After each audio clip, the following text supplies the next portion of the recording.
Hello student, आज के इस वीडियो में प्रवाहगणित कार्यपुस्तिका का कार्यपत्रक 82 हम हल करेंगे। इसकी दक्षताएं हैं कि ज्यामितीय आकृतियों का परिमाप ज्ञात करने की समझ विकसित कर पाना। इसके अंदर पहला सवाल है कि दी गई आकृतियों का परिमाप बताएं। यानी कि हमें परिमाप बताना है। परिमाप होता है कि जो भी आकृति है उसकी भुजाएं हैं तो भुजा प्लस भुजाओं की लंबाइयों का योग होगा। जैसे कि त्रिभुज, एक त्रिभुज है, उसका परिमाप ज्ञात करना है तो इसके अंदर एक ये भुजा हो गई, दूसरी भुजा, तीसरी भुजा। तो पहली भुजा को हम ए कहते हैं, दूसरी को बी, तीसरी को सी। तो परिमाप होगा ए की लंबाई, बी की लंबाई और सी की लंबाई। इसी प्रकार क सवाल को हम हल करते हैं। एक आयत है तो इसके अंदर क्या होता है, चार हैं, चार प्लस दो प्लस चार प्लस दो, चार और दो कितने होंगे, छः, छः और चार 10 और दो 12। टोटल परिमाप कितना होगा, 12। या फिर इसका एक सूत्र होता है, दो कोष्ठक लंबाई प्लस चौड़ाई। लंबाई कितनी है इसकी, 4 सेंटीमीटर, प्लस चौड़ाई कितनी है, 2 सेंटीमीटर। तो क्या आ जाएगा, 4 और 2 कितने होंगे, 6, और 6 का गुणा 2 से करेंगे तो कितना आ जाएगा, 12 सेंटीमीटर इसका क्या होगा, परिमाप होगा। यहाँ पर हम देखते हैं 3 सेंटीमीटर, 2 सेंटीमीटर, 5 और 5 10 और 3 13 सेंटीमीटर इसका परिमाप होगा। यहाँ पर कितना होगा, 4 और 3 7 और 4 11 और 3 14 सेंटीमीटर। यहाँ पर कितना होगा, 2 सेंटीमीटर, 3 सेंटीमीटर, 5 6 7 8 9 और 10 सेंटीमीटर इसका क्या होगा, परिमाप होगा। अगला सवाल हम देखते हैं। इसके अंदर दूसरा जो इसका सवाल है उसको देखते हैं, हल कीजिए। उसके अंदर त्रिभुज है, पंचभुज है, आयत है और 1 2 3 4 5 6 7 अष्टभुज है। इसका परिमाप ज्ञात करना है। कैसे ज्ञात करेंगे, त्रिभुज का परिमाप होता है तीनों भुजाओं का योग, तो 12 प्लस 12 प्लस 12 तो 36 सेंटीमीटर। कितना होगा, 36 सेंटीमीटर।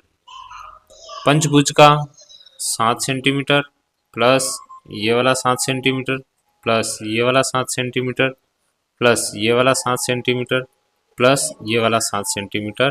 तो कितने हुए, 1 2 3 4 5 35 सेंटीमीटर होगा। कितना होगा, यहाँ कितना लिखेंगे, 35 सेंटीमीटर। यहाँ परिमाप कितना होगा, 7 कितनी बार है, 1 2 3 4 5 6 7 और 8। तो 8 बार 7 है तो 7 इंटू 8 56, 8 7 56, 56 सेंटीमीटर होगा। कितना होगा, 56 सेंटीमीटर। ये आयत है तो आयत का सूत्र क्या होता है, दो कोष्ठक लंबाई प्लस चौड़ाई। लंबाई कितनी है इसकी, 18 सेंटीमीटर। इसकी लंबाई है 18 सेंटीमीटर प्लस 15 सेंटीमीटर, यहाँ हो जाएगा 33। टोटल हो जाएगी 66 सेंटीमीटर। यहाँ हम लिख देंगे 66 सेंटीमीटर। अगला तीसरा सवाल है, नीचे दिए गए कुछ आयताकार वर्गाकार आकृतियों के माप दिए गए हैं, सभी का परिमाप बताएं। आयत का परिमाप क्या होता है, दो कोष्ठक लंबाई प्लस चौड़ाई। लंबाई है इसकी 48 सेंटीमीटर और चौड़ाई है इसकी 60 सेंटीमीटर। 48 कितने हुए, 60 8 108 सेंटीमीटर।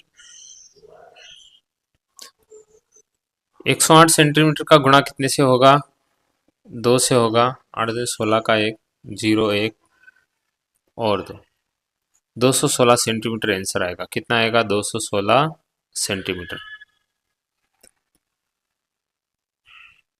लंबाई और चौड़ाई ये भी आयत है।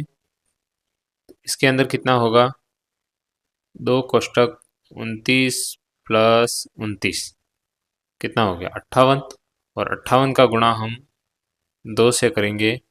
8 16 का 6 हासिल लगी 1 10 और 1 11 116 सेंटीमीटर। यहाँ पर कितना आंसर आएगा हमारे पास 116 सेंटीमीटर।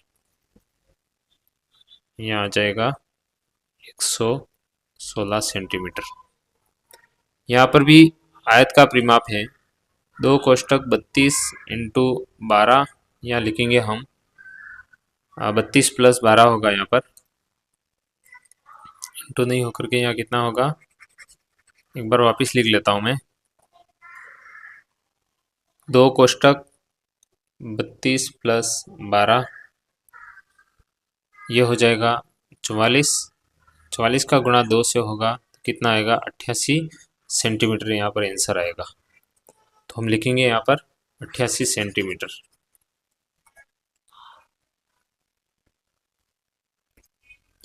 यहाँ पर भी आयत का परिमाप कितना होगा, 60 प्लस 60 का 2 गुना 2 इंटू 120 240 सेंटीमीटर। यहाँ आ जाएगा 240 सेंटीमीटर।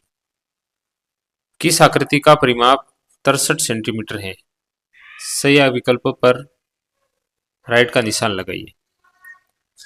तो परिमाप यहाँ देखते हैं 10 20 30 30 होगा इसका। यहाँ देख लेते हैं 13 26 और 26 52, ये भी नहीं होगा, ये भी नहीं होगा। इसको देखते हैं 10 15 5 20 20 और 25 25 5 30 30 और 40 34, इसका नहीं होगा। किसका होगा, इसका। तीसरा ऑप्शन हमारा सही होगा। पांचवा सवाल है, नीचे घर के कोने का नक्शा है, नक्शे का परिमाप बताइए। तो हम इसमें जितनी भी भुजाएं उन सभी भुजाओं को जोड़ेंगे तो परिमाप आ जाएगा। पहले हम जोड़ते हैं 8 सेंटीमीटर, या फिर बड़ी जो भुजा है उसको ले लेते हैं। पहले जोड़ेंगे हम 12 सेंटीमीटर। मिटा देते हैं एक बार इसको। पहले जोड़ेंगे 12 सेंटीमीटर, यहाँ लिखा है 12। फिर यहाँ पर लिखेंगे हम 3 सेंटीमीटर, फिर यहाँ 8 सेंटीमीटर, फिर यहाँ 8 सेंटीमीटर, फिर यहाँ पर 8 सेंटीमीटर, फिर 8 सेंटीमीटर, फिर 8 सेंटीमीटर, फिर 3 सेंटीमीटर, और 10 है मैं 10 यहाँ लिख लेता हूँ इस प्रकार से।